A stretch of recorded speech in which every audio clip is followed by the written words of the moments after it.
so when are you gonna let me out? And he's like, we're not. You're going straight to prison for 2 to 10 years. If you really understand the gang lifestyle, if you understand organizations like this, they are going to try to find you.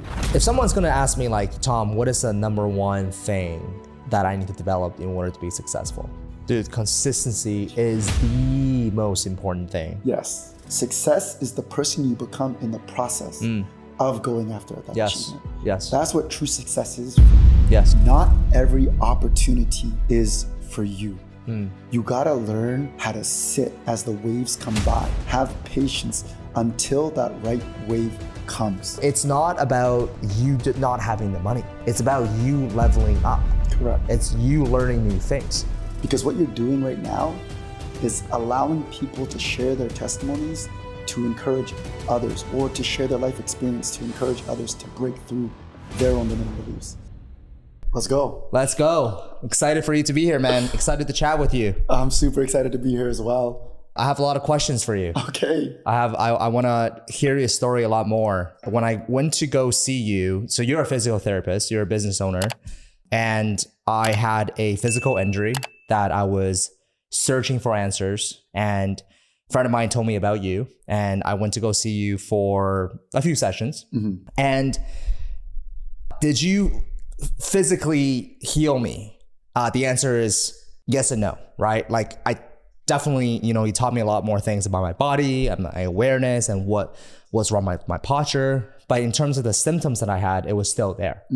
But as I told you, I don't think you healed me physically, but you healed me spiritually. Oh, come on now. Is that what is that? What is that? Yeah, no, I mean, come on now, like just preach, keep going. Okay, all right. Keep going. All right. And I really want to dive into your story, because as I was laying in bed and you were, massaging my neck and my shoulders and telling me all these different issues, you were also telling me a little bit about your background. So why don't we just start this from the very beginning, before all of this, right? Take us there. Like how did you bring us back to the early days? Yeah. So in the beginning, God created the heaven and the earth. We'll get there. Yeah. Not that far back then. Yeah, not that far back. So like in the beginning, how it all started for me, first and foremost, like I kind of grew up in a household where it was faith-filled. And so my parents believed in God, the heavenly God, the Father. And growing up, my parents, they did the best that they could. And I know a lot of people can relate to this, especially those who grew up in a Christian household, is that our parents loved us the best that they knew how to. And my parents were refugees. And so in that, they thought that hard work was a display and a demonstration of their love. But us growing up, we wanted a little bit more. We wanted them to be around. We wanted them to show that they would choose us over, say, the church, or they would choose us over their business, or choose us over providing. But my parents weren't like that. They thought that if we provided for you, that's showing our love for you. And in doing that, we felt rejected, or at least I did. And in doing that, I would rebel. And so growing up, I was very rebellious. I got into a lot of trouble, always got sent to the principal's office. And I always had this innate feeling of greatness. There was ambition, drive, and dreams inside of me. But I didn't have a healthy way of displaying that, sharing that, or working towards that. And so culture kind of shaped me, and the culture around me at the time. And so I kind of got into some bad things with some bad people. Long story short, I ended up stealing clothes when I was younger and hustling and selling those stolen clothes at school. Got into selling like small time drugs like weed, ecstasy. And then I got into boosting cars. What is boosting cars? Boosting cars is like Grand Theft Auto. Yeah, like GTA. Okay. And so when I was 14 years old, I was heavily involved with my friends. We would steal cars, we would joyride, but we never really sold them for like money. We just did it for fun. How did you, wait, hang on. So there's two ways to steal a car. Yeah. You can steal a car when someone's inside, hold them at gunpoint, tell them to get out. Or you can steal a car when no one's inside and you do the mechanical stuff. So no one was inside. It was more the mechanical. We were 14 years old, bro. We were going to hold a gun and be like, freeze. Okay. Just wanted to see which level of Grand Theft Auto this is. Absolutely. How many stars this is, Yeah. This is only like a 1 star, I would say. Okay. Yeah. But one day we actually got busted And, I got chased by police dogs and I got caught and my parents got called. And man, as Asian parents, they'll either yell at you or they won't say nothing to you. So they didn't say nothing to me when they picked me up. And I knew I was in trouble. But from there on, like my relationship with my father, like we just, it wasn't healthy. And we got into verbal altercations. And then one time we got into a physical altercation. Wow. And he's like, if you want to live in my house, you got to follow my rules.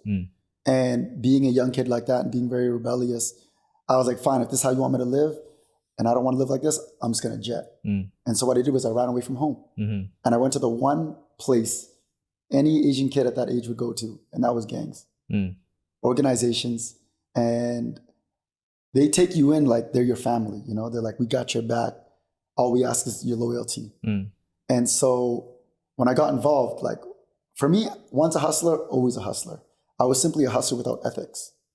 And when I got involved into the gangs and organizations, like I accelerated quickly because I just had dreams and there was greatness inside of me. I thought like hustling for money was gonna be the answer. We all think that. We think that if we achieve a certain amount, we're gonna be happy. We're gonna feel fulfilled. If we get all the girls, we're gonna be happy. We're gonna be fulfilled. If we get all the cars, we'll be happy. We'll be fulfilled. But even when I was in that lifestyle, even when I achieved everything, even when I had like boxes, briefcase full of cash, I always sat at the edge of my bed and asked me, is this all there is? Is this all there is to my life? And I just heard a voice in that moment tell me no, that there's more to you. Long story short, a couple days after, there was a huge setup that happened, a huge sting operation that took down the entire organization, including myself. And when I got taken down, and I've been arrested multiple times, like I'm fast forwarding a lot right now. This has been 2 years now of doing this. When I got taken in and I was interrogated by the officer, the arresting officer, he was asking me all these questions. And then I looked him dead in the eyes and I'm like, so when are you going to let me out? And he's like, we're not. You're going straight to prison for 2 to 10 years. And that's when my whole life flashed before my eyes. Wow. And I was like, what? He's like, yeah. And when he took me back into the holding cell and he closed the jail cell door, I remember it to this day. I literally dropped down on my knees at that time and I cried out, same thing. Is this who I am? Is this all I was meant to do for the rest of my life? And I heard the most loving and graceful voice tell me, no, that there is more to you. And in that moment, just like anybody else would do, they said a prayer. God, if you get me out of this, I'm going to change my whole life around. Hey, if you're real. If you're real, make yourself known. If you're real, let me out, baby. And no joke, 2 minutes later, that jail cell door opened and the arresting officer told me that, okay, you're free to go. And I said, what? He's like, well, you got to come back for your court case, but we're going to let you go for now. So I'll promise to appear. And when I got let out, I had no idea that this happened to everybody else. But I called the entire organization and I tried to figure out where everybody was and nobody picked up an answer. And I knew it was in that moment that I had to make a decision, that if I were to leave, it would be this opportunity right now. I had to call the 2 people that I only knew to call, and those are my parents. Yeah. And for 2 years, like they knew what I was involved in, but they denied it. And I didn't speak to them for so long, except for this moment. And when I called them and I told them what I was involved in, and I told them that if I were to come home, that they would try to come find me. If they don't find me, they'll come after you. And if they can't find you, they'll burn your house down. And I know this from experience. This is where I learned what true unconditional love really meant. That no matter how far gone you are as a son or as a child, that your parents who are truly filled with love will always accept you back home. And they said, it doesn't matter what happens, son. If you come home, we will protect you. And if they come after us in that moment, we'll figure it out. And that's when it like really hit me. And that's when I packed all my stuff and I went home. And my parents, they hid me in Maple Ridge and Pitt Meadows for about a year while I was going through my court case. And if you really understand the gang lifestyle, if you understand organizations like this, they are going to try to find you. But the thing is, they couldn't because I was hidden in a different city. And in this moment, in this process, I was so lost because everything I thought that I was, everything I thought about myself or who my identity was placed in was in this.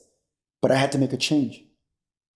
And so I had nothing else to do because I was under conditional sentencing, so I was under house arrest. So I couldn't do nothing outside of going to school, going to work, and then also going to the gym. Mm-hmm. And in going to the gym, I didn't realize how healing it was for me because it was a modality that allowed me to develop myself. It showed me that if I had a vision and if I had goals, if I stayed focused on it and I put consistent work and action in it, I will see the fruits and the result of it. And through this whole process, I didn't realize what was changing inside of me because I had a lot of bitterness. I had a lot of anger. I had a lot of resentment. I had a lot of shame. But through this whole process of being consistent with it, I was able to break through and develop. I became a happier person without even knowing it. I became more welcoming and I didn't even know it. And this is crazy because when I was working out one time at a rec center, out of nowhere, all of the older brothers from the gang and organization came to work out at the same time. And I ran into all of them. And I thought I was going to get killed in that moment. But what ended up happening was they just told me all I had to do was get them more workers. And obviously to get out of that situation, I was like, sure, I'll do that for you. No problem. But when they called me to get more workers, I didn't even pick up their phone calls. And they ended up leaving me alone. And let me tell you something, I'll come back to that story later, but remember that point, remember that moment. But discovering fitness and what it did for me, I stayed with it consistently. And I remember people telling me, man, Andrew, you should become a coach. But I'm like, nah, I don't want to. The reason why is because I saw everybody who was working in that industry be so passionate off the start. But then all of a sudden, the flame they once had would be burnt out. And I was like, I never want to take something that I'm so passionate about, something that has helped me so much, and let it burn out like that. And so for the longest time, I said, no, I didn't want to. So I followed a different career path. And that was in the automotive industry. I loved working on cars for some reason. I loved taking something that was broken, something that was run down, and then make it better than it was before, and then represent it. And in doing that, I ended up going into automotive accessories, 12-volt installs. And then I went into doing automotive collision repair. And there was something inside of me, like I said before, there was just like this stir of greatness inside, this spirit of excellence that I always carried. Where do you think that came from? Can you explain it to this day? Is there an explanation that you can think of? Or is just, there is no explanation? Some things do not need to be explained. Yeah. Some things don't have to be explained, but what I can really put it on is a spirit of excellence. There's something innately that I am connected to that constantly shows up inside of me to deliver a level of excellence that really speaks to those who witness it. Did your parents carry that trade? Like, were they folks that basically just excelled in everything that they did as well? Looking back at it, not to the level and the degree that I do it to right now. Like my parents would do everything just to get by, just enough to get by. But I never really saw them display a high level of excellence. In fact, looking at my parents, because I had such resentment and bitterness towards them, I said I wanted to be nothing like them. Wow. But let me tell you right now that I am everything that my parents are up until this day. But that level of excellence, I think, was just a spirit that I was connected to that really helped me live that out. And so going into automotive collision and automotive accessories, delivering a level of excellence, and this should be an encouragement to everybody, no matter where they're at in their situation. Always get the most out of every situation that you're in. As long as you call a high level of excellence out of you, you'll receive so many lessons out of the experience that you're in that you would normally miss if you resented the place and the position that you're in. And the reason why I say that is because when I was in the automotive collision repair industry, I began to have a certain level of acuity that allowed me to discern and see when something was out of position or out of place. And as you can see, that would tie into what I do today. And being able to break down the mechanics of a physical body and how they move.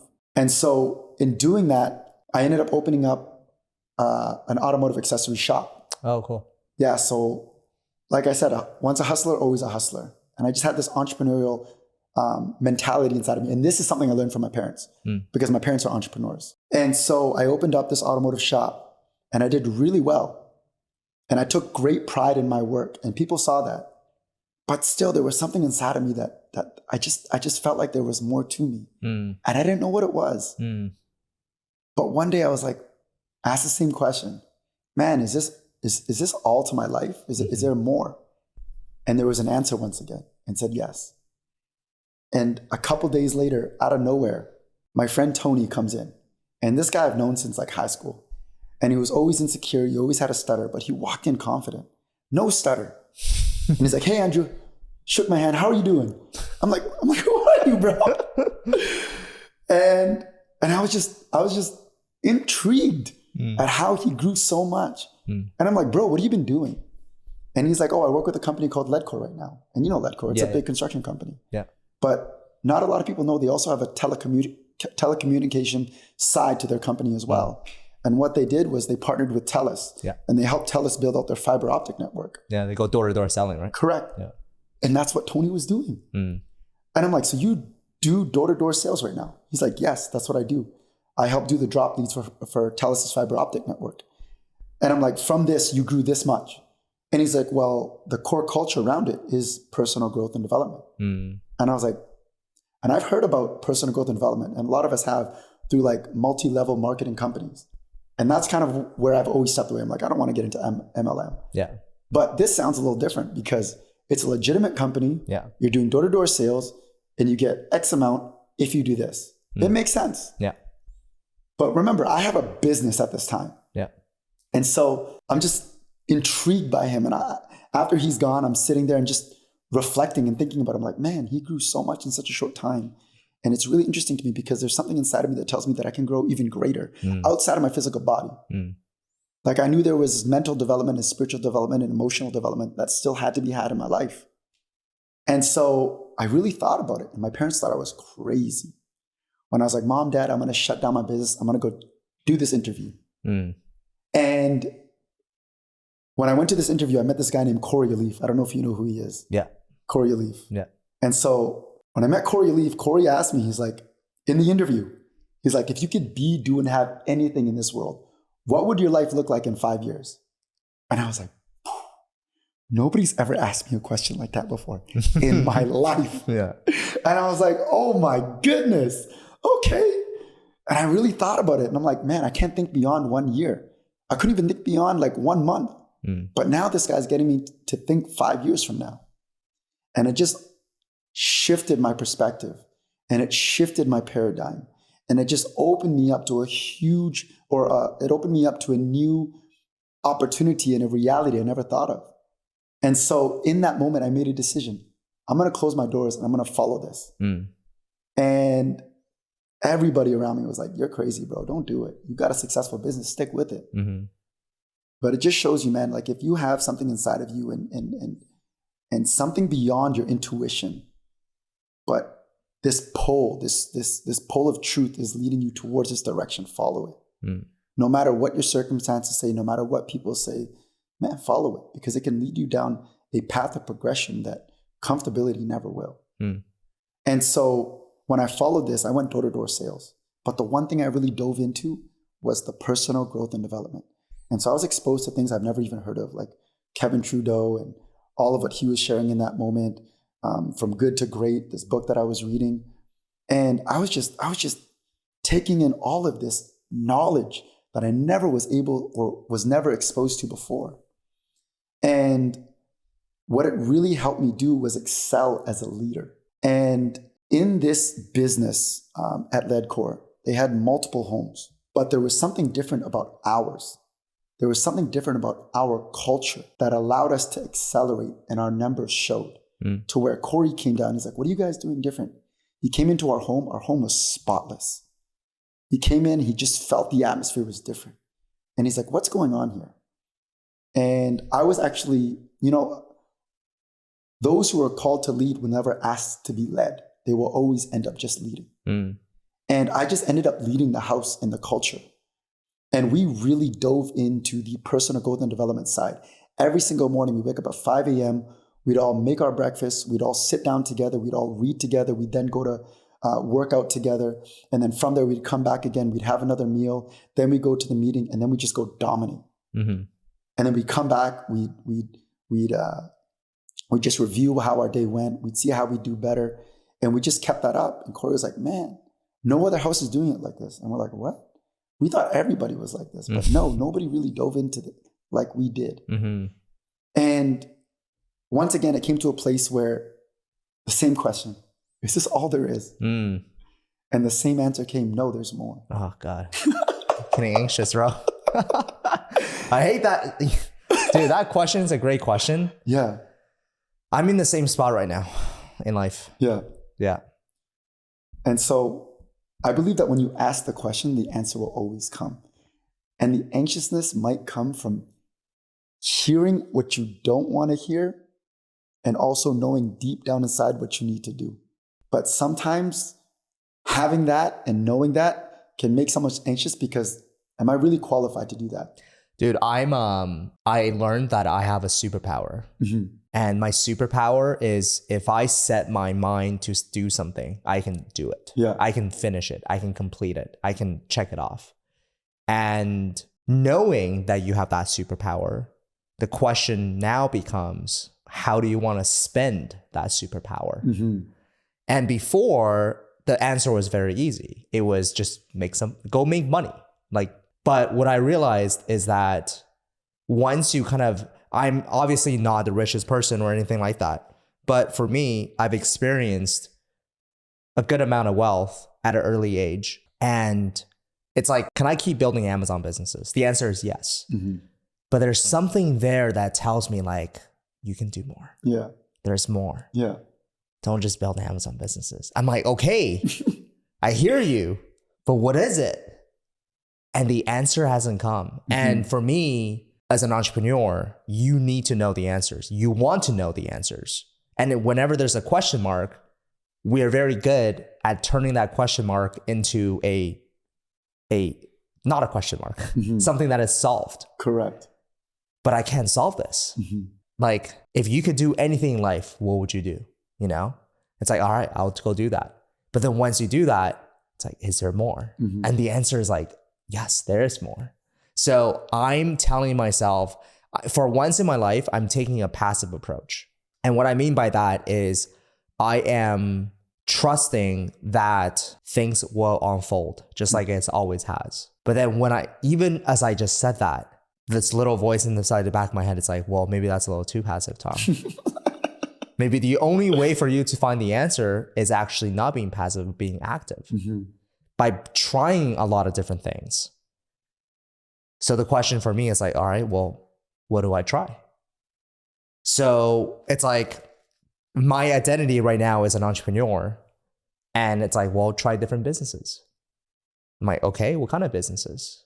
After I sold my business, there was blockchain, there was AI, there was this, there was that. And I'm like, you know what? I don't want to just be known as an Amazon entrepreneur. I want to be known as, and to be honest with you, I feel like there's Amazon sellers out there that are doing much bigger numbers than I ever have. Mm-hmm. But I feel like I won the game in the Amazon space. I started a brand, I scaled it up to millions of dollars, and I sold it for millions of dollars. Can I play this game again knowing that I could, sell for more, make more? Yes. But when I think about that, it doesn't get me excited. Mm-hmm. Whereas before, when I first started my Amazon business, if someone told me that, dude, I'm like, yeah, man, I won't go to sleep tonight. I will work my ass off until that vision becomes a reality. So do I want to be a software engineer? Do I want to go in the software business? Do I want to be a real estate investor? As I say these things, it's like, yeah, they sound cool, but it doesn't hit that spot inside of me. Yeah. So I am trusting that things will unfold. Something that gives me energy is traveling, talking to people like yourself. Mm-hmm. It gives me so much energy. And I'm leaning into that energy right now. I'm leaning into that. I'm going to go travel. I'm going to experience new things. I'm talking to people like you. For example, man, like I played a full day of golf today and I got back. I was stoked for this interview. That's always a good sign. You know what I mean? Even though I'm tired, I haven't ate lunch, I haven't ate dinner, I'm hungry, but I was looking forward to it. I came back, I'm like, dude, I get to interview Andrew tonight. So I think that gives me energy, and I think I need to explore that a little bit more. Yeah. You know what I mean? Absolutely. Going back to you keep asking yourself, all right, you're a LetCore. Did you do well? Like, did you knock on doors and you killed it? Yeah. I did very, very well. Okay. Yeah.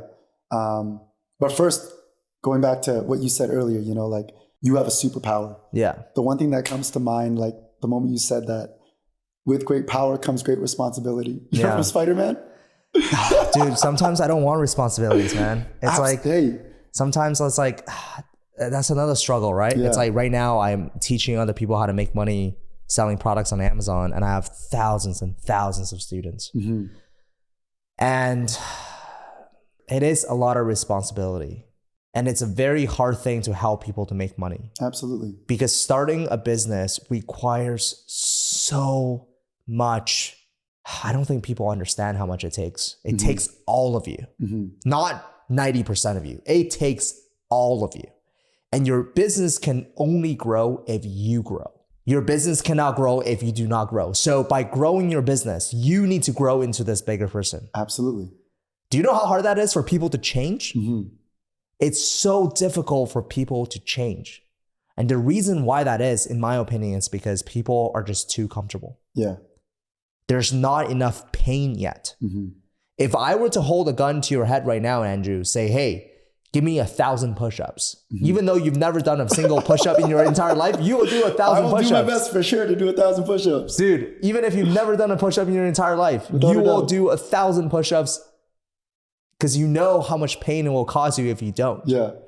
But man, like people do not start their dream business or grow into the person that they know that they can. It's simply because there's not enough pain yet, in my opinion. Yeah. What are your thoughts regarding that? That's absolutely true. I mean, like if you like understanding like what really motivates people, either pain or pleasure, we both know that. Yeah. And so either you can be pushed by a pain factor, or you can be pulled by a greater vision of pleasure. And so I do believe that is true. It's really hard for people to grow because not many people are willing to change.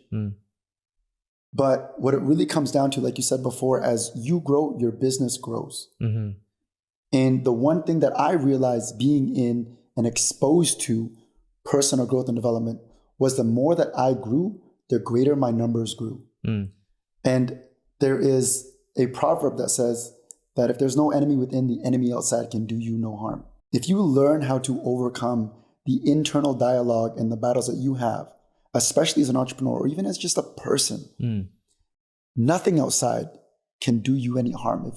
If you are basing your identity, say as an entrepreneur, it's kind of dangerous in a big way, because if your business is going well, you're doing well. If your business tanks, you tank. And so now you're basing everything that you have within you on something that is external. And oftentimes, as you know, you can't control a lot of it. Some factors, like a pandemic, many business owners had to shut down.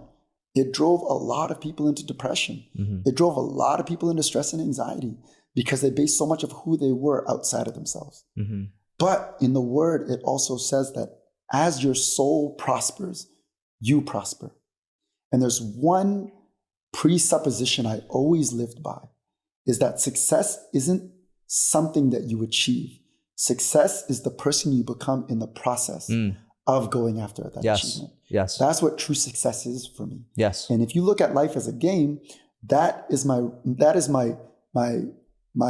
what would you say, like achievement for that game. Like if I got that, I would win the game of life. Your character in the game is leveling up. Yes, correct. And you know what the beautiful thing about that is that nothing can take that away.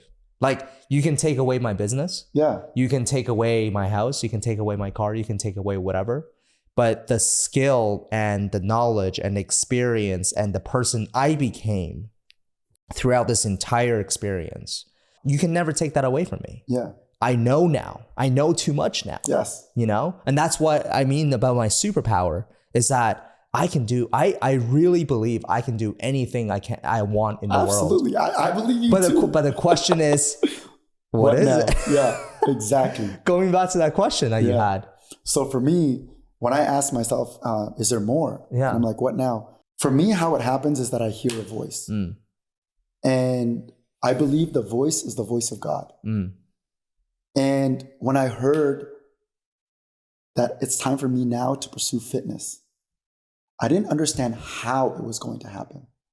But all I heard was a voice, and then I went to why. Why?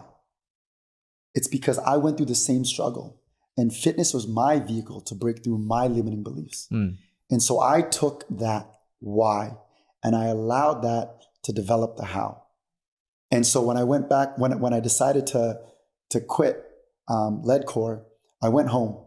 And I didn't know what to do at the time, but I just went back to what I did before. And I went into fitness. And I started to see the areas where there were gaps. You know, every entrepreneur is a problem solver. And I saw the problem. Yeah, what is it? And the problem was that all coaches didn't have a why. They knew that they had a passion for it and they wanted to help people, but they didn't have a clear, definite why that they can always come back to. And so when I got into the fitness industry, I had to learn a lot because, mind you, I've never opened a business in the fitness industry before. And before even having a live, I had 3 other businesses in the fitness industry. And long story short, I got into partnerships and I learned a lot through this process because, like I said before, for me, it's about progress and development. And I developed a lot, but all 3 businesses ended up failing. And it kind of drove me down into depression. And I had no idea what to do. And then it came down to it again. I asked the same question. Do I just give up, give in? Is this all there is? And I heard no. And one of my friends reached out to me when I was in my lowest point. He's like, hey, Andrew, are you still gonna, train me? Because I still want to keep working on my physical goals. I still want to keep working out with you. And when he did that, it kind of reignited something inside of me, reminded me of my why.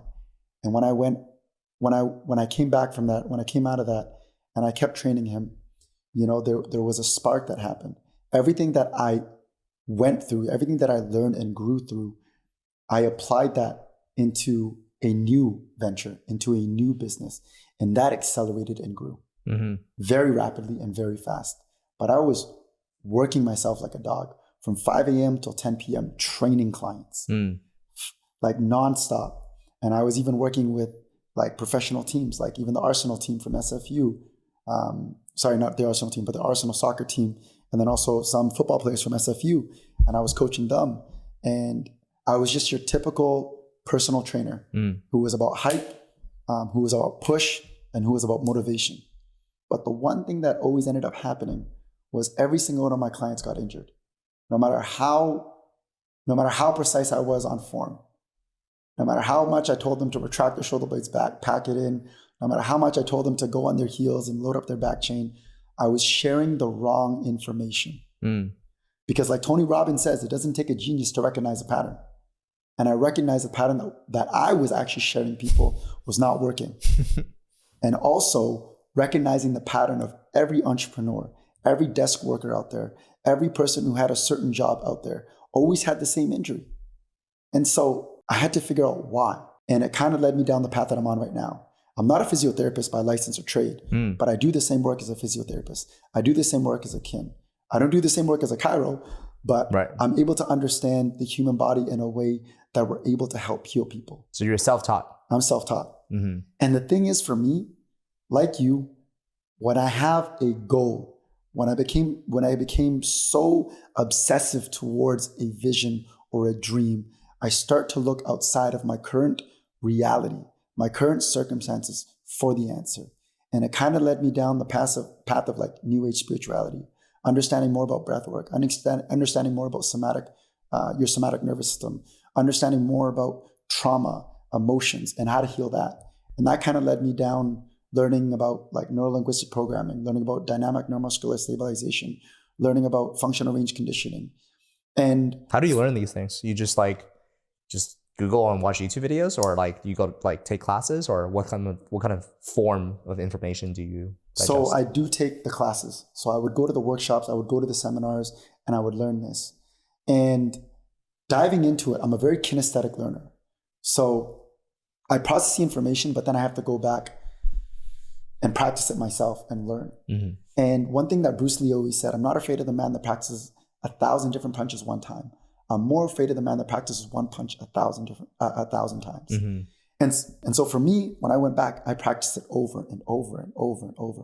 And the more that I practiced it, the more I understood it. Mm. And even the most basic movements of a squat can be changed in a way that helps bring healing to people. And so for me, I started to develop this knowing and this truth that our bodies have been designed in a way that it can heal itself naturally from anything, given the right environment. And the right environment first comes from bringing our somatic nervous system into a state of rest, healing, and trust. Because oftentimes we're in a very distressed and stressful state where our internal system thinks that we're always being attacked. It's that sympathetic nervous system that's always fired off constantly and never knows how to come down. And so what's the best way to calm that down based on your experience? Based on my experience, the key is in your breath. Yeah, you were telling me. The breath of life. The breath of life. Yeah. And the breath is free. Like you don't have to go and pay for it. You just have to learn how to do it intentionally in a way that brings healing and restoration to your body, because studies have already shown that your breath controls your emotional and psychological state. And so if you're ever in a distressed state, as long as you connect to your breath, you're able to enter into an internal state of rest. So there's so many, so I read that book, Breath. Yes. Right? There's so many different types of breathing and breath. Correct.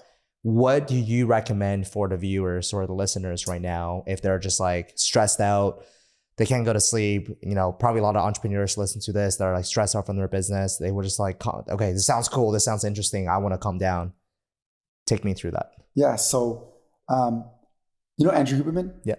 So he says one of the best ways to actually regulate your nervous system immediately is the double intake. So you breathe in twice through your nose, you go, and then you breathe out through your mouth, you go.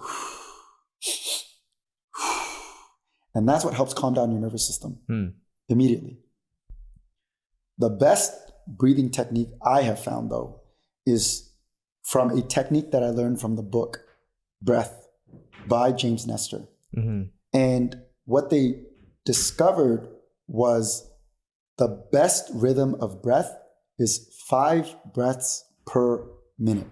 And so in doing that, when you inhale, it's a long exhale. And you pause for a second. And then you inhale through your nose again. And then long exhale out. And then you pause. And then as you inhale through your nose again, and being intentional with understanding, when you exhale, you'll notice your mind quiets down. You felt that? Yeah. No, for sure. I mean, look, guys, like when you're anxious, your breath is short. Yes. You know, I can't breathe. That's what people say, right? That's super interesting.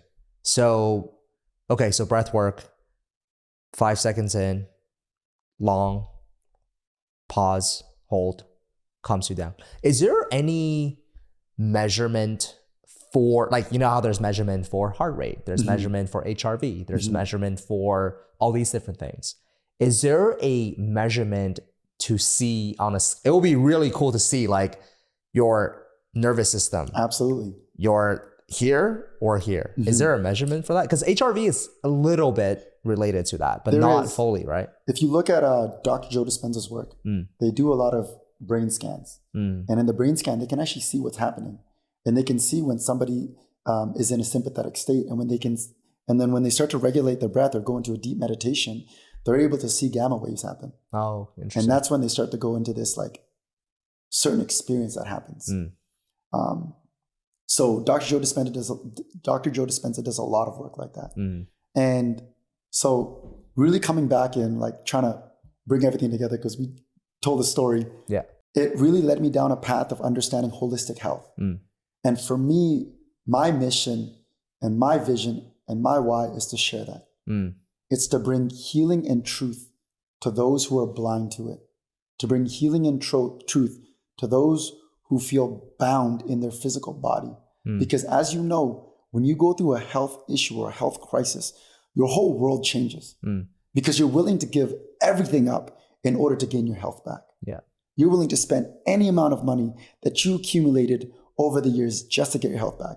And before, you used to sacrifice your health for all of your achievements. Yeah. Health for wealth. Correct. Yeah. The worst trade-off. Yes. Never trade that. Never doing that again. Yeah. And I think that's where you've made the shift. Mm-hmm. And that's why you've learned to not chase after just becoming richer, wealthier, correct, more money, more correct. Cars. Yeah. Now you're understanding there's a greater level of prosperity that I have to tap into. And that starts within myself. And I think that's where we really connected when I've been working with you. And you've asked me questions about like my faith. Yeah. And before, man, I used to be very stressed and I used to be very anxious. But now I know what rest is like. And rest doesn't look for me like laying on a couch or, meditating or being at Scandinav Spa. Because if my rest depended on me being on top of the mountain, closing my eyes and breathing, then it's not true rest. Because the moment I come back into the world, my rest is gone. Yeah. Now I have to go back again. Yeah. And I always have to rely on that practice, but that isn't true freedom. Yeah. What I am talking about is a rest that only comes from having faith and trust that my Father in heaven is always working things out for my good. That no matter what situation I go into, no matter if circumstances around me, from my perspective, look like they're not working out, I can still lean into the rest of the Lord because I trust in him and that he's working all things out for me. Yeah. Yeah. My dad is actually a very religious man, and he's devoted a lot of his life to the church and whatnot. And I went on a walk with him one time, and that's the one thing that I picked up from him is the trust that, like, if you break a leg tomorrow, someone might be like, oh man, like, why did this happen to me? This sucks. Like, I don't deserve this. Now I can't work. But it seems like to those that have the trust in whatever, right? It could be God, it could be a higher power, it could be a spirit, it could be whatever that you trust in. But having the ability to actually do that calms them down. It's like, hey, this is actually the right journey that you're like, sucks that you broke your leg, but there's actually going to be something beautiful that comes out from the other side of it. You don't know what it is yet, but trust that it will be beautiful. Yeah. And I think that is such another superpower is the ability to actually surrender. I learned about surrender from my health issues, where I was paying over $100,000 that year to figure out what was wrong with me. And I flew to Colorado, Toronto, all these different places to see, the best doctors. And the more doctors I saw, the worse that I got. And then somewhere along the line, I found this one guy in Toronto, and it was February. It was in like Guelph, Ontario. It was like negative 20 degrees. Like, I did not want to go there. I did not want to go there. But I was in so much pain that I was willing to go there. And I went there with so much hope. I said, please, just like you were in jail, please, Jesus, if you're real, if you're real, figure this out for me. And I remember it was a 2-week program. So it was a 14-day program. By day 10, I left. Oh, wow. Yeah. I was like, this is not making me better. This is making me worse. And I came home, and I remember just going for a walk by myself along the seawall. And it was a gray day, very dark, very gloomy. And I just remember, I said, Tom, whatever you're doing now, it's not working. It doesn't take genius to figure out a pattern, right? Exactly. I was like, there's a pattern going on here. Yeah. You're seeing so many specialists, you're seeing so many doctors, and you're not getting better. So why don't you take a different approach? Why don't you go from an active solution seeking approach to a passive non-solution seeking approach? Dude, at that time I was seeing 8 specialists a week. Wow. Chiro, massage, acupuncture, everything. Yeah. I just thought if there's a problem, you throw at it. Dude, I didn't understand that your body needed rest. Every single correction is a jolt in your system. Yeah. And you needed rest to let that jolt kind of calm itself down. And then you jolt it again. But you can't just keep sending electricity in your body. And I didn't understand that. But through that experience, I learned the lesson myself. But what's really interesting is that my friends have told me at the very beginning, it's like, Tom, I think you're just like anxious. I think you're just like, I don't think there's too much wrong with you. I think you're just creating a problem out of no problem. I'm like, dude, what are you talking about? I have a problem. Like, I got so pissed. Yeah. I'm like, you think I'm just faking this? You think I'm just doing this for fun? You don't understand what I'm going through. And the only way I can figure this out is by actively seeking a solution. But that brings to so that's my lesson with surrender. But that brings to my point of now. Dude, my life is great. My life is, man, like, dude, I'm so happy with my life. I'm so grateful with my life. You know, I have good health. I'm still going through some stuff with again, I don't know what it is. I don't care about it anymore. I learned to live with it, you know? I just got married, you know? I have great friends. My parents are alive. I have everything that I really need up to this point. I have a great life. But that question of, is there more? Is there more? And the answer is yes, there is more. Okay, what is it? Well, I don't know. And that question, dude, that question was driving me insane. Like, I would say even 6 months ago, a year ago, bro, I would get anxious, man. Yeah. I would get so anxious because I love to know the answer to problems. And if I don't know something, it makes me anxious. I want to solve it. And this is really, arguably, the biggest question of them all, isn't it? What is the purpose of your life? Yeah. And I couldn't answer it. And it was making me anxious, you know? I thought it was part of my purpose of my life right now is doing a podcast like this is to share with others journeys of people like yourself so that hopefully as they're listening to this right now, the little voice inside their head is like, hey, if they can do it, so can you. Yeah. If Tom can do it, so can you. If Andrew can do it, so can you. Like, you got this. That's what I want to stir up in some people. Yeah. Because I don't think I can change people's lives. Like, man, I really wish I believed the fact that, like, it's frustrating because I truly believe anybody can change their lives if they really, really wanted to. I don't care what your circumstances are. If you feel sorry for yourself, if you think, oh, like, you know, I can't because everybody else has this, but I didn't. Everybody, you know, Andrew had the connections or Tom had supportive parents. You tell me about your situation right now, and in 10 minutes, I will find 1 million people that had way worse situation than you and did something amazing with their lives.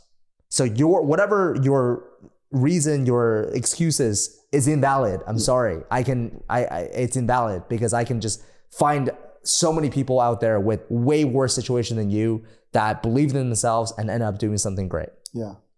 So your situation or whatever, external factors is invalid. The only issue is your internal being. Yeah. That's got to grow, you know?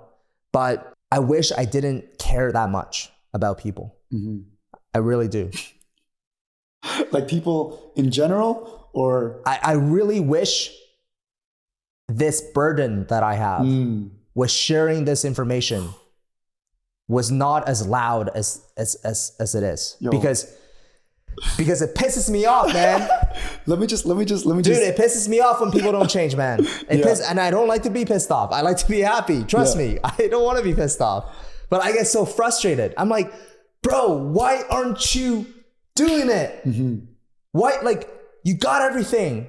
What, like, I can see greatness in front of me. Yeah. Like, I see you as someone that can be so great. I see you as the version 3, 4, 5. But every day there's, and then I become a little bit judgmental. Like, if I were that person, I would. Yeah. And I hate that. You know, dude, I hate that. So that's where I am right now. But if I don't care about people, I wouldn't have this conversation. Of course. But let this be a testament to like everybody that you coach, that you truly do care for them and that you truly do see greatness in front of them. Oh, absolutely. I see greatness in front of everybody. And you know what, Tom, like you asked yourself 6 months ago, like what next? Yeah. Let me tell you, dude, this is doing more for people than you may think so yourself. Because what you're doing right now is allowing people to share their testimonies to encourage others, or to share their life experience to encourage others to break through their own limiting beliefs. Yeah. Because sometimes people don't like to be told.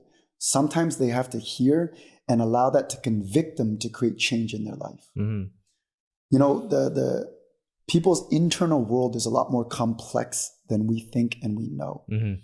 And we can't force people to change, as you've learned that. Yes. But when you create something like this that has great purpose behind it, because that's what I'm really hearing from you, is that you have great purpose behind doing this. You've got great, that's why it excites you. Yeah. It's because you telling me I need to become a professional podcaster? I'm telling you, bro, I think you're already on the way of doing it. Yeah. Because when I look at you and you say like the question, like what next? Yeah. When you say that, it doesn't look like you're anxious.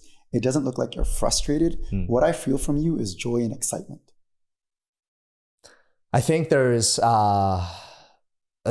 of all, thank you for feeling that. There's mixed emotions, right? Definitely excitement, definitely looking forward to, but it's more like, dude, I know I'll figure this out. I know, because everything in my life up to this point has been figured it out. So this is another one of those things I'll just figure it out, right? A pattern. I recognize this pattern. Yeah. And I know what the answer to this pattern is going to be. But it's just more like, when? Yo, how long is this going to be, man? It's going to be like a year, 5 years, 10 years type of thing. Yeah. That's but you're not supposed to know that, because when it happens, it happens. Absolutely. And that's why it makes it so beautiful. Absolutely. You know? But yeah, I wish, man, it's all that, it's the internal dilemma that creates these emotions. Because if everything was so clear, if there was no hindrance, if there's no roadblocks, then it would just be a very smooth sailing. Yes. But there are dialogues inside of me where, you know, just take my students, for example, right? Yo, here's the course. Here's the info.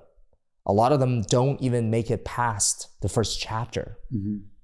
And it frustrates me. But the thing is, I've coached thousands of people up to this point. At the very beginning, I was very, very frustrated. But at this point, it's becoming less and less and less, because I'm kind of like, I'm blocking it out almost now. It's a pattern that I reckon, oh, of course, another one of them. You know what I mean? Yeah. And I hate that feeling, because I know that if these people really, you know what the problem is? I'll tell you this. The problem is that if I want to help people that much, I need to level up myself. Yeah. Because I'm not doing good enough a job at changing people. See, that's a leader right there. Yeah. That's a responsibility. Yeah. And that's what I discovered too. Because here's the thing, I can only do so much. You know, I've had I've helped you out a little bit in terms of awakening something inside of your spirit. Yeah. And that's also part of my purpose too. That actually helps people heal. And, you know, I've had a lot of people come in who've come in crutches, who couldn't walk, who told they could never walk again, who had ACL tears, MCL tears, who've had shoulder, like Surus. Yeah. Like he was told he would never have a shoulder again. Yeah. And he dislocated it 5 times. The only way he's going to get it back if he does surgery. But he's healed now. His shoulder is stronger than ever before. He's able to throw a ball, no problem. And he never had to get surgery once. And the change comes either from pain, once again, or pleasure. And for me, my job as a coach is to always lead people to where I've also been before. And that's why it's our responsibility to call ourselves higher, to always look within ourselves. How can I, and not out of anxiety or not as out of stress, but how can I better develop myself so that I can start to lead a generation to break through in their lives as well? Because if you really look at the world around us right now, man, it's really crumbling down. And there's a lot of people who are hopeless. And so if you have hope in your life, if you have hope inside of you, it's up to us to speak that hope into others. Those who disqualify themselves out of the possibilities and the greatness that you see in them, you have to speak qualifications into them. Who says you're not qualified? Who says you can't do this? Mm-hmm. And encourage them. But then they don't end up doing anything. Because there's something within themselves that you still have to help coach them through. I know. Just like, man, it's a lot. And that's why when you have the opportunity to, and you grab people's attention, maybe you have to restructure your course in a way that also adds in some level of development personally. Yeah.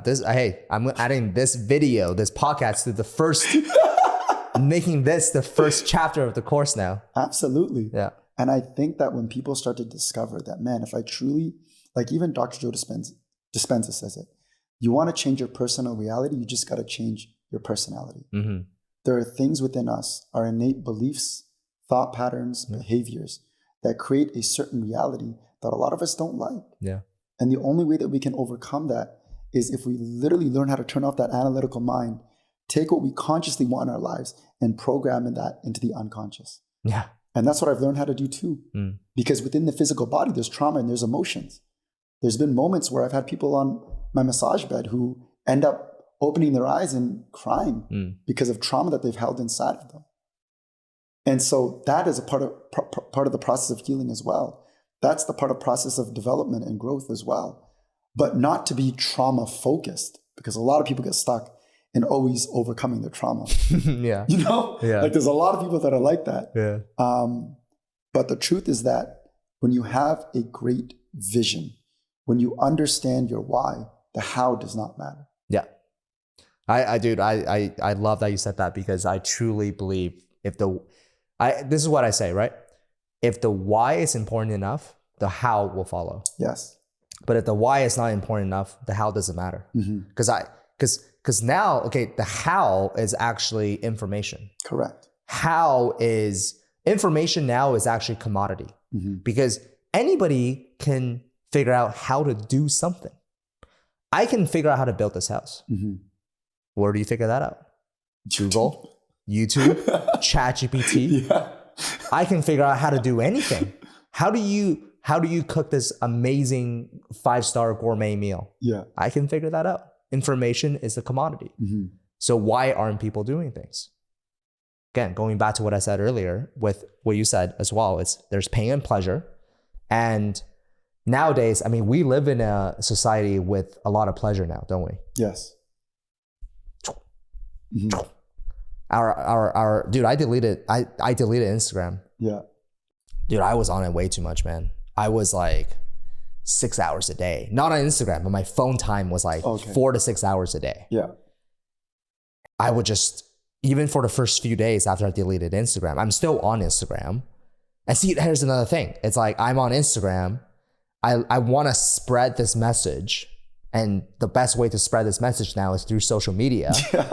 So do you see the dilemma there? Of course. It's like, I don't want to use Instagram, but I got to use Instagram. Yeah. But I think how you use Instagram is more important, right? Absolutely. Because it's like, I tell people all the time, it's like, hey, Instagram is like a fork. You can use the fork to eat, or you can use the fork to kill someone. It's still a fork. So Instagram for me, by the way, I'm giving myself advice right now. I love it because, I had a life coach. His name is Chad. And what I loved about this guy is that he never gives you advice. He only asks you questions, because he believes 2 things. What he knows doesn't matter, because it might not be the best for your situation. And the second is that we all have answers inside of our mind already. It's his job for you to ask yourself the right questions, for you to actually dig up that answer. And the third, the byproduct of that is that people don't like being told what to do. Yeah. People take their own advice better than people tell themselves a story. People believe in their own stories. Correct. And that's the best story for everybody to hear.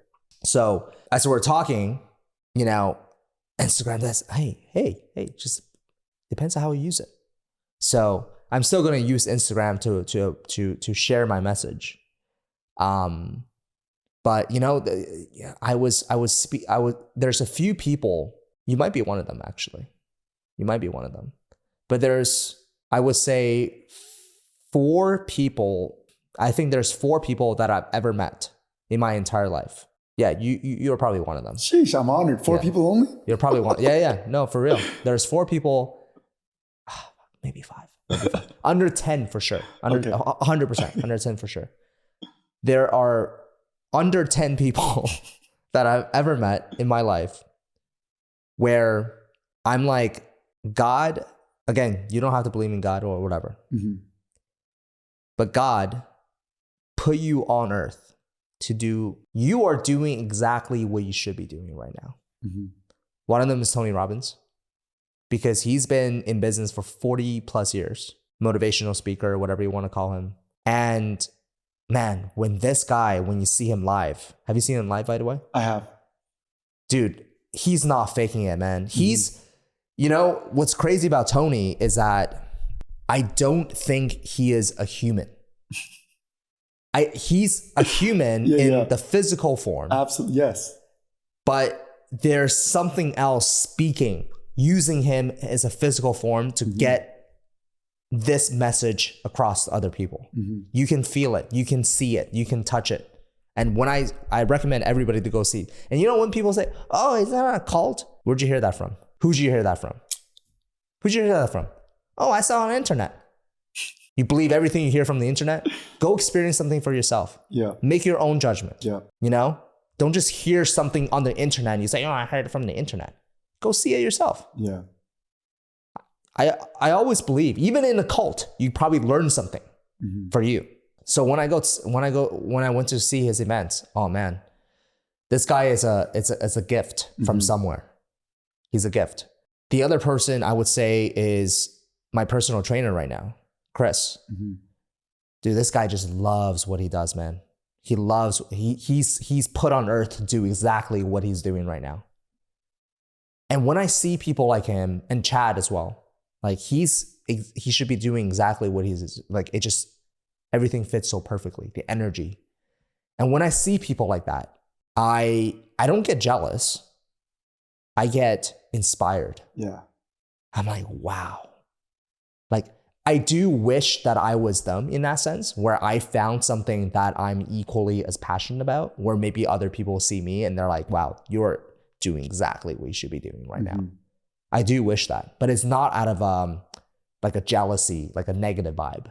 It's more like, wow, so inspiring. And here's the thing. It's like, okay, well, here's gets interesting. I'm like, well, Tony Robbins, like I want that type of energy. So I'm making the game very hard for myself to win. Am I not? Yeah. Because I'm like, I want to feel that energy. There's not a lot of Tony Robbins out there, man. Nope. So, but then here's the thing. It's like, well, should I just lower my standards? Should I not be like Tony Robbins and then do something with a little bit lower intensity? Then that voice inside, no. Damn, bro. Come on. It's complicated. Yeah. You know, one thing though is comparison is the thief of joy. Yes. You know, and when you start to compare who you are with who you want to be, it'll do one or two things. Like you said, it inspires you. Yeah. For some people, it'll cause them to feel small and little. But if you have a goal to go towards a certain mark, when you allow that to be a vision and a dream and somebody that you admire, you know, in the Word of God, it says that you will do better than I. And so as you start to follow a certain person who mentors you at a level, because whoever you watch and follow is mentoring you to some level of degree. Yeah. Are they not? Yeah. And so as you start to follow them and as you start to be a mentee of theirs, you will end up doing something greater than them, but at the level that you're called to. And I believe that. I really do. Because for me, I had the same aspiration to be like Tony Robbins. I used to have that aspiration of wanting to lead like huge seminars and workshops and work towards that. And I've even done it. But what I felt in my spirit was that I'm actually not called to that. There's something different that I'm called to. It doesn't mean that I'll never speak at a seminar. It doesn't mean that I'm not going to have the same level of energy as Tony Robbins, but there's a different level of delivery, a certain measure that I have been given, that I'm called to walk in. And so when you understand that you truly are created as the only Tom Wang, and there's nobody else who's going to ever be able to walk the same life as you or deliver the same as you as Tony Robbins does, then you start to walk in your power. Mm-hmm. Then you begin to walk in the identity that you are called to. Mm-hmm. Then you begin to walk in the gifts that you have been called to. Mm-hmm. And I think that's important for us to understand, is that as we start to have all these people that we truly do admire, allow them to pull you towards that vision. But as you start to shoot towards the stars, you still land again amongst the moon. Mm-hmm. And I think that's another thing with social media as well, that we stop thinking for ourselves. Mm-hmm.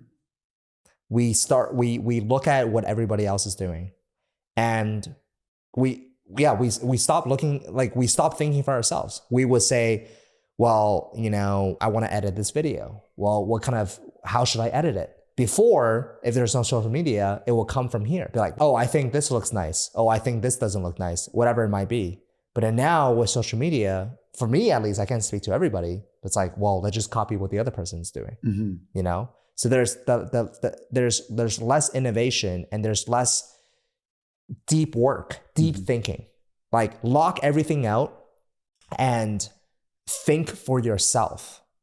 Because, I made a video about something called mimetic desires. And it basically just talks about how we don't know what we want what other people want. Correct.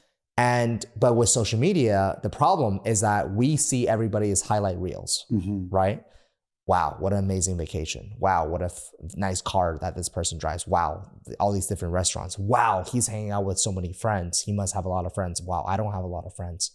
I'm not hanging out with my friends like that. And it creates, what you said about a comparison to the thief of joy. It does subconsciously, for me, I thought I was quite strong mentally. I was like, well, I don't really care about that.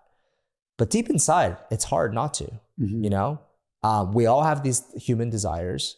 And when we see someone else has it, it's hard to say, well, they have it, I don't. How come? Why is it? So it's interesting. Yeah. What are your thoughts on social media? Like, how do you approach this topic? Yeah. So social media, like you said, it's a fork. Either you can use it to eat with, or you can use it to stab somebody with. And I think one of the greatest pandemics we actually have and are facing right now is attention. Everybody's attention is being captured. And when you learn that we live in an entertainment-driven culture and society, especially in the Western world, if you really break out entertainment, you're allowing whatever you watch or listen to enter you. Because whatever flows through the mind sculpts the brain. Whatever flows through the mind pretty much shapes your personality, which ultimately determines your personal reality. And that's why you can't conform to the thinking of the world, but you must continue to renew your mind daily. And that's what it even says in scripture too. And when social media becomes this platform where it's always capturing people's attention, it's causing people to live a life they actually think they have to live because this is what society and culture is calling them to. But deep down inside of them, they know they don't want to do it. They know it, which is why there's a huge rise in depression. There's a huge rise in anxiety, and there's a huge rise in stress because everybody's trying to attain this lifestyle that they see others portraying, and they can't do it. And then they start to come down on themselves. Like, what's going on? What's wrong with me? My life sucks. My life sucks. Everybody else's life is amazing, so except they for mine. say. Yeah. So they say. Let me tell you something right now. For those, for you and listeners out there, I've been in a situation now. I'm very grateful to surround myself with amazing people. And I've met some very wealthy people along the way as well who have monetary wealth, money, through business connections or whatever. We all have our own problems. Like they may not have money related problems. Well, many of them do actually, because you would think that once you have a lot of money, you don't have money problems. But as they say, more money, more problems. Yep. If you can't manage your personal bank account at $1,000, you think you're going to be able to manage it at $1 million? Right. Because you can actually blow that $1 million tomorrow. Yes. It's very, very easy to do that. You go buy a lot of stupid stuff. You buy one car nowadays costs $1 million, some cars. So these skills you actually have to develop. But if you have money, it's just going to amplify those skill sets that you don't have. Correct. A lot of people say, well, Tom, like the only reason why I don't have a business right now is because I don't have capital. Mm-hmm. If I were to give you my business tomorrow, it would be dead in 6 months with you running it. Here, I'll give you an Amazon business. You say you don't have capital? No problem. Here's an Amazon business that's doing $1 million a year. Mm-hmm. If I were to give this business to someone, how long do you think it will take for them to drive the entire business to the ground? Very, very quickly. Yeah, very quickly. They run out of stock. They don't know how to do this. They don't know how to do ads. They don't know how to do marketing. They don't know how to run PPC. They don't know how to respond to this. They don't know how to do operations. They don't know how to do finance. They don't know how to do bookkeeping. They don't know how to do anything. So it's not about you not having the money. It's about you leveling up. Correct. It's you learning new things so that, we truly, truly create our own luck here. It's a lot like surfing. Mm-hmm. You as a surfer, this is a beautiful analogy, by the way, I think. So if you go surfing, you have to get in the water and there's the beach. But the reality is that majority of the people in life are on that beach. They're scared to get in that water. Yeah. There could be sharks, whales, fish, starfish, or whatever. Mm-hmm. Well, there's a few brave ones that decided to get in the water.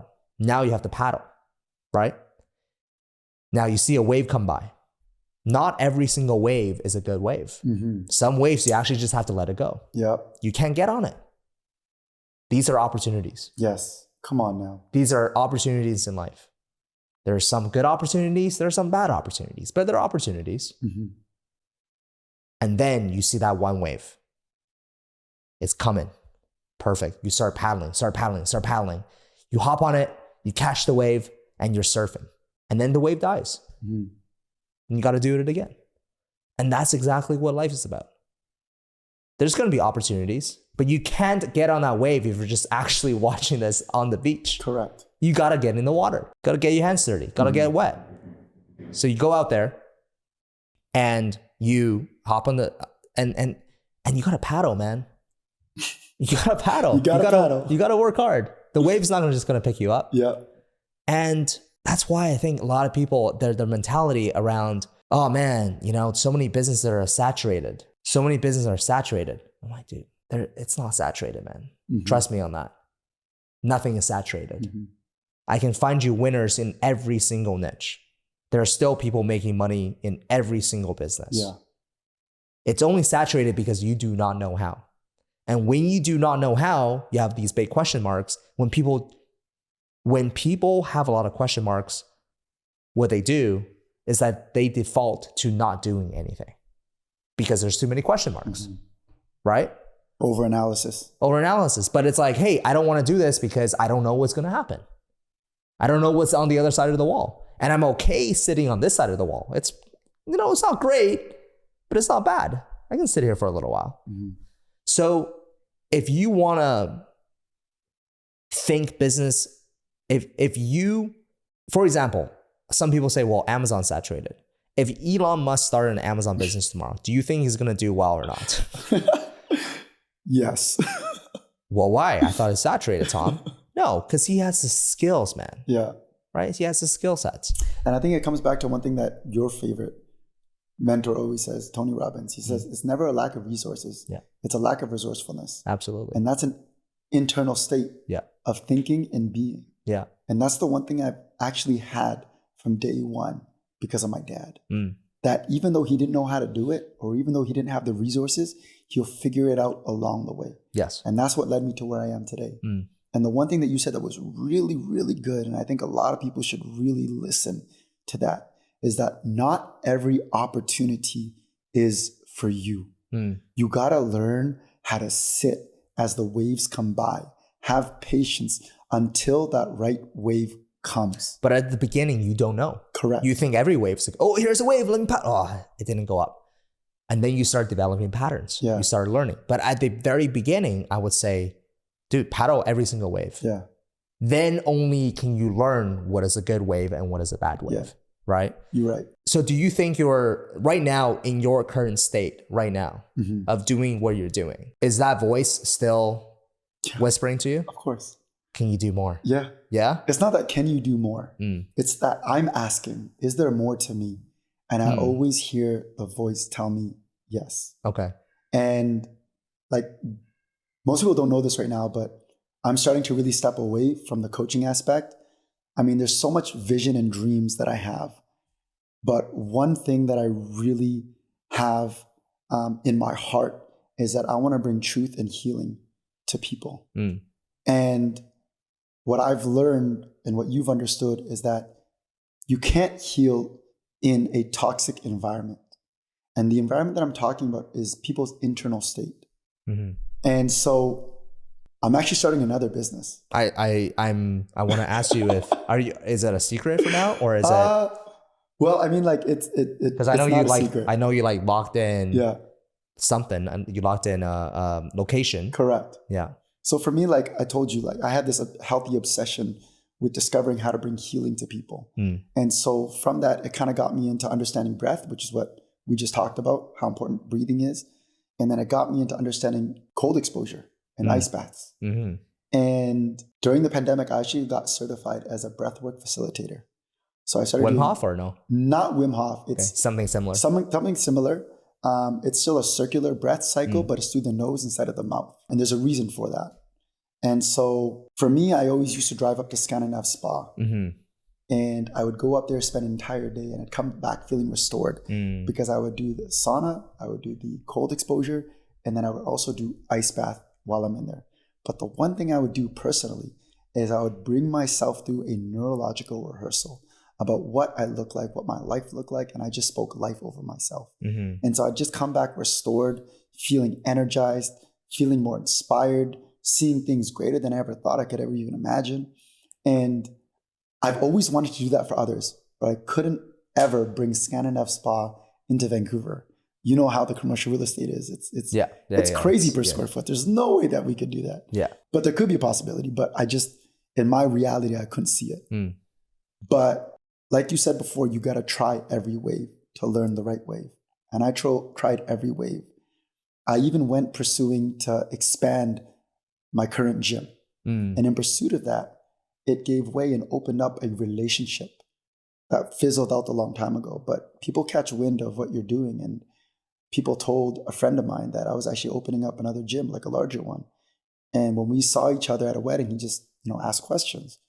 And then we sat down and we talked. And he's like, Andrew, you've done so great for yourself in such a short time in this industry, but this industry is not what I really want to invest in. But then I had another idea. I'm like, well, you ever thought of investing into the wellness space, the spa space? And he's like, I want to hear more. And I shared with him. And our, long story short, we came into partnership together. And what we're opening up is we're opening up an urban spa in downtown Vancouver, which is going to have the services that offer ice baths and also saunas. And going through the experience, you're going to be coached in a group setting and you're going to be taken through a breathwork journey at the same time. Damn. Cool. Super cool. Yeah. Sweet. When is it opening? So we were actually supposed to get subjects removed on Friday, but they haven't removed it yet. But it's going to take about 10 months to build out because my partner that I'm going into this with, he has a certain way of doing business and he's very successful in what he does. He's a developer. He's building like 600 homes on the island right now. Oh, wow. Like this guy is like doing some wild things. Yeah. I never even thought I could ever even see myself, but he's doing it. And so, sorry, what was the question again? Well, when's it opening? Oh, when's it opening? Yeah. 10 months. So I would say like August 2024. Yeah, that's the signed agreement that we have. Sweet. But what's really cool, man, and this is where like hustle can never take you where grace is going to take you. And grace, I mean, is undeserving favor of God. And I've always had a vision. And that vision was to have a gym with a co-working space and also a spa all together. And not just a spa, but like a wellness center where you can go and see a chiro massage therapist, TCM, where you can go rest, where you can sit in silence, where you can journal, reflect, and do hot cold therapy. And then also a co-working space, because as we know, nobody really works in an office space anymore, but people do like co-working spaces because people like to commune with each other. People like to build relationships. People like to connect, like it's innate in us. And then to also have a gym too. where if they're not working or in between their work, they want to go and move, because movement is truly medicine, especially when it's intentional movement, not habitual movement. They're able to then break the cycle of, say, stress within their day. They can take themselves from a busy environment into a restful environment or restorative environment. And then to have like a hub like that, I think would be super dope, especially in downtown Vancouver. And I think that business model can be replicated in other areas too. Let me ask you this. What if that business doesn't make that much money? I would still do it because for me, it's purpose. Right. And it's vision. And to be honest, a lot of people said that about the fitness industry as well. What if you didn't make a lot of money doing it? Yeah. Because the investment is big. Yeah. But I opened up our gym during COVID in 2020. Yeah. This is when gyms were being shut down. Yeah. And through like truly like the grace of God and through wisdom and counsel, we were able to pivot our business to be a health center. And when every other gym closed down, we were able to remain open.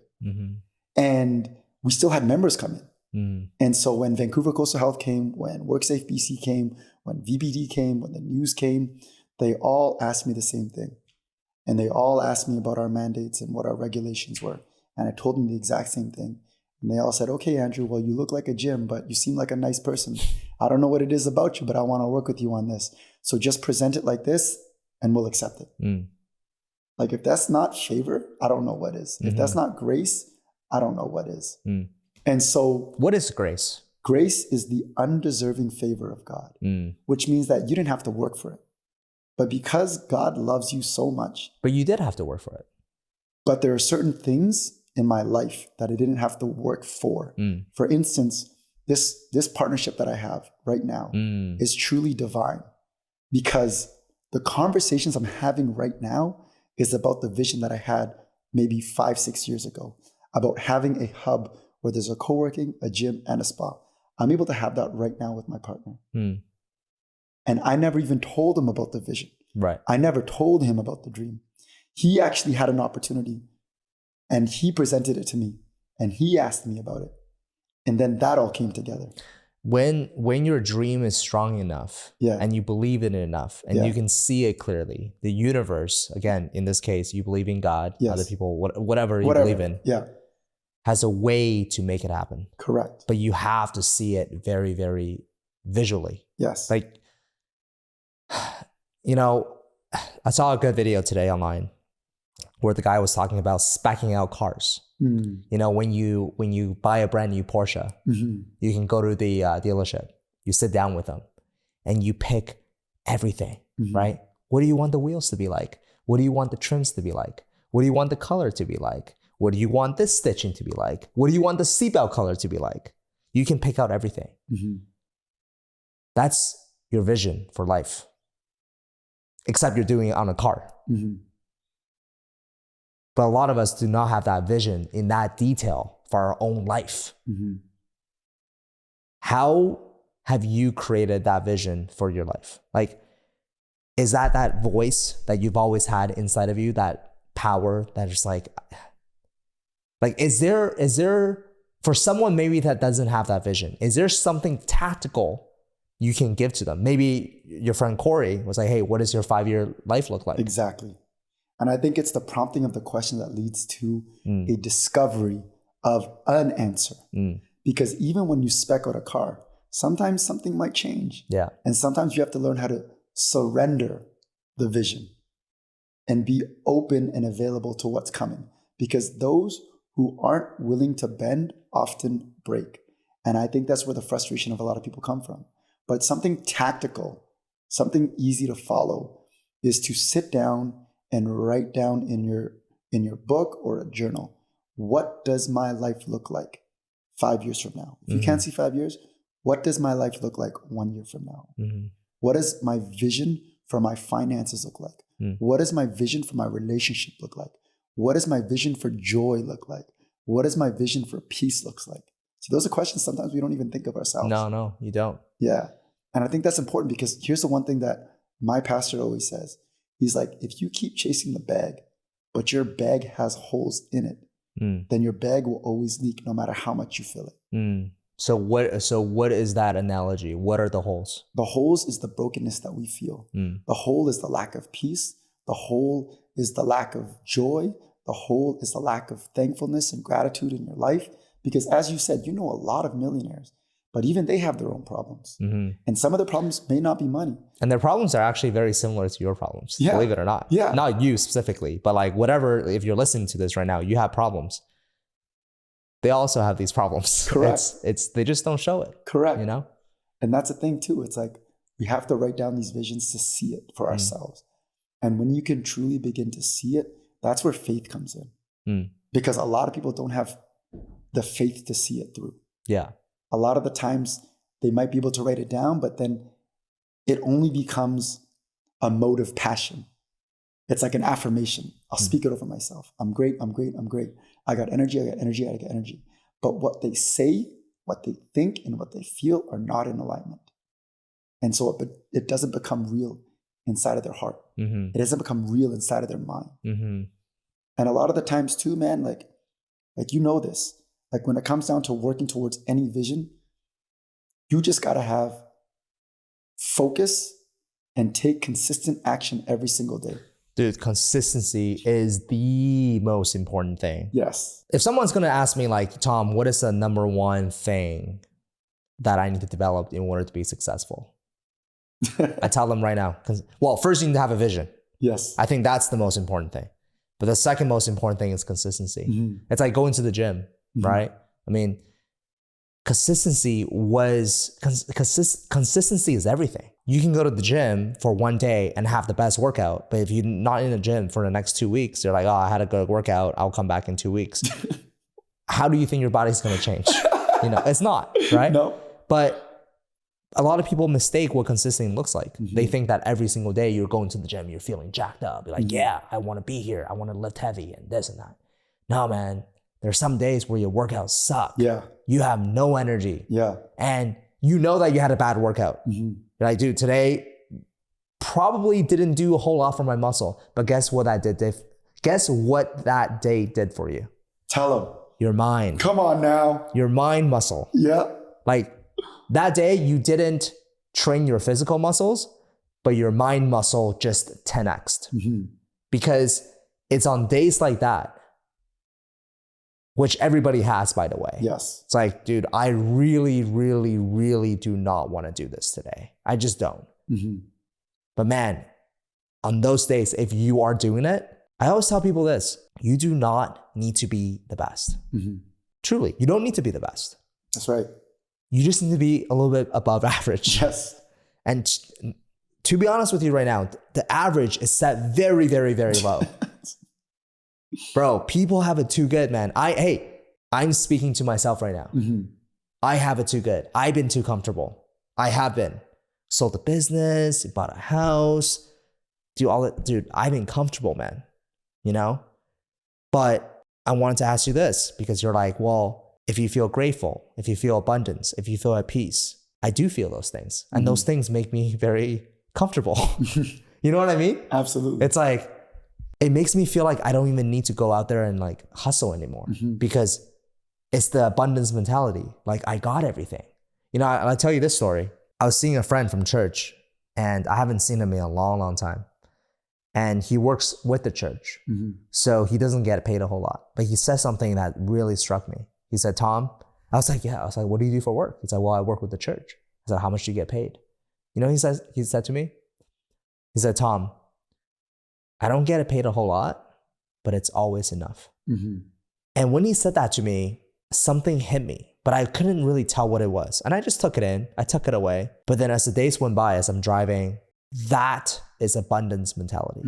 Because a lot of entrepreneurs, we want abundance. We're growth minded and we think other people are not. But I know so many entrepreneurs where it's never, ever enough.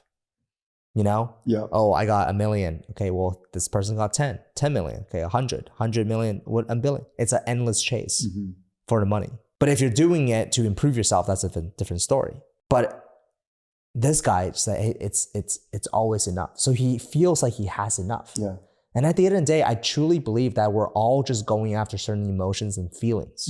Like we want to have $100 million so that we can feel like we have enough. Exactly. But can you have $100 million and feel like you don't have enough? Absolutely. There are billionaires out there in the world that are taking their own lives. Committed suicide. It's like, dude, you had everything. Clearly not.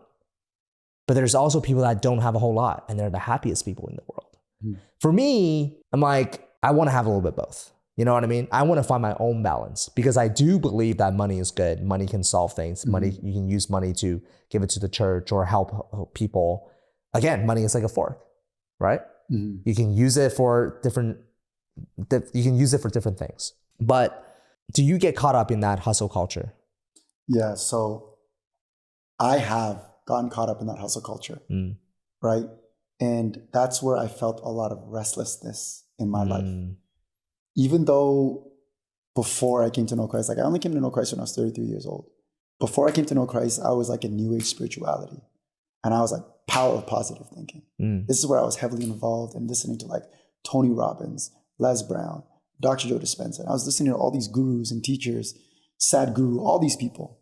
And so I just kept telling people, you know, like power of positive thinking. I would just release motivational talks and videos and encourage people. And, you know, I said I was, you know, be the light of the world, you know, walk in love and light and all these things. And it encouraged people.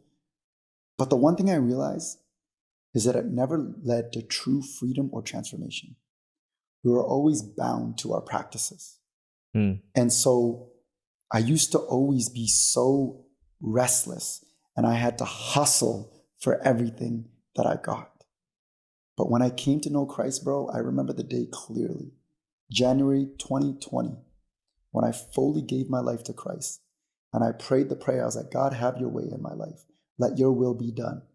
And what I heard him say in that moment was that whatever you do, I've got it, especially when it comes to your business. And ever since then, I've been standing on that word. And let me tell you, when I first built out our gym, I didn't have all the money. I had a good chunk. But as I started to build out, the finances went down.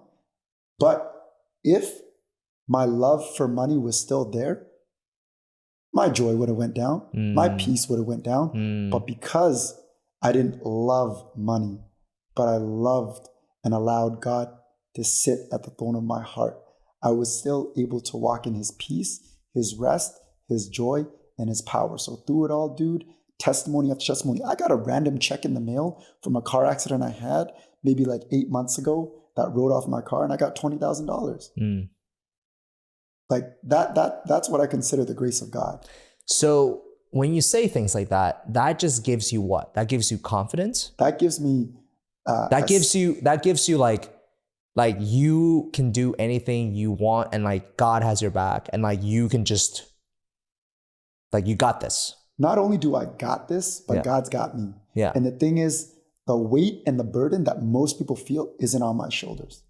Because if God said it, then I can stand on it because he is faithful to me. And so that's why as an entrepreneur, as a king in the marketplace, that's what we call entrepreneurs biblically, kings in the marketplace. I get to stand. I like that. I like that name. Right? You're a king too, bro. You're a king in the marketplace too. As being a king in the marketplace, I don't gotta hustle like I used to. Like getting this partnership, bro. Like this partnership is divine, for real divine. Because for me, how this partnership happened, I was going after something else. But then another opportunity, a vision that God has given me, was able to give birth physically because of my pursuit of what God was doing in my life. And it allowed me to step into this and be open and available to what God was doing. Because if I was controlling, if I was a hustler, the vision I had is the vision I have. Like if I had all the specs, I want all the specs. No, the thing I was going after was the gym. I'm not going to allow the spa to happen. I was going after the gym first. But because I surrendered and submitted to what God was doing, and I always pray the prayer, Lord, guide my steps. He guided me towards a different direction. And because I was open and available to what God was saying in my life and what God was trying to release through me, I was then able to release vision to a friend of mine who was able to catch it as well. Like if you really understand this industry that I'm going into, there's a lot of spiritual aspects to it. But biblically, there's a lot of witchcraft in it. Yeah. There's a lot. Yeah. Like people don't realize what you're doing, like going into this and like doing these full moon ceremonies. It's the new cool thing to do. Like on social media, I've seen, dude, even like girls dressed in a way where I'm like, what? Yeah. And they're talking about like very sensitive topics. Yeah. You know, I'm like, have you been trained on this? Or are you just trying to get the attention? Like you're a good looking girl and you don't want to be on OnlyFans, so you do this or something. I don't know. Like, it's a weird feeling that I have, you know? And it's like, you're messing with someone's lives here. Yeah. And like some people are like, when you talk about witchcraft, right? Like back then, you know, there is witchcraft, like people believing in anything. And nowadays, like with social media, I'm like, bro, you gotta be careful who you follow. Yes. Like some of these people, you don't know their past. No. You don't know what they've done. You have no idea who they are. But you saw a video, good looking girl, you know, oh, like her message sounds nice. And you start listening to her. And then one step at a time. Or a he, you know, he, she, doesn't matter, right? But there's a lot of, because now anybody have a voice on social media. But not all voices, just like not all waves are good waves. Correct. And good voices. But the thing is, if you do not have the ability to actually separate them, then you might be in trouble. Correct. You know? Because the thing is, man, like you don't know. I'm blessed because when I did this, like when I was in that lifestyle, like I was being protected. Because I know a lot of people who are in that lifestyle still today who battle with a lot of depression, burden, anxiety, and stress, because what they're doing is they're opening up spiritual doors to things they know nothing about. Yeah. We can go into a whole different tangent with that, but yeah, I mean, for me, I believe that God really does guide my steps, and He led me to this opportunity because we have great purpose behind it. We have spiritual purpose behind it. We want to stake back this territory for the kingdom of heaven, because everything that has been created in my faith, God created. Breath work, even breath in itself has become this esoteric supernatural thing, but it's something that we do automatically. But just bringing awareness and conscious awareness around it, we can then benefit our physical bodies and our health so that we can better then execute and experience life in however which way we're called to it. You know? But the question you're going to ask, go ahead. I forget. Yeah, it's very bad habit of mine. It's okay. Yeah, but oh man, it's a great conversation that we're having.